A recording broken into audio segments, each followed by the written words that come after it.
And take a look at this, a live look from the top of Clifford Hall. This is at the University of North Dakota in Grand Forks. Now, why are we showing this? Because about a dozen miles away sits several hundred acres of farmland, now at the center of an international controversy. And News Nation correspondent Evan Lambert is live for us in Washington. So, Evan, why does this move by a Chinese company to buy this land have some, including members of Congress, concerned?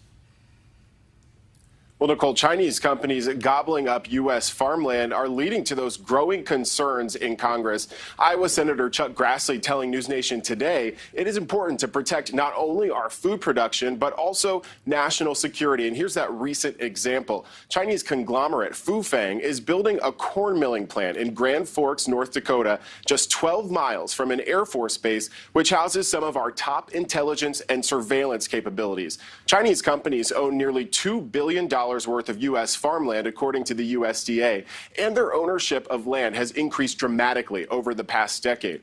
Overall, it is still less than 1% of foreign-owned land. A U.S. agency charged with monitoring trade with China says the company that owns the North Dakota plant is not state-owned, but it does have connections to the Chinese government, and that the proximity of the land to the air base does prompt security concerns. We spoke to South Dakota Congressman Dusty Johnson about those threats.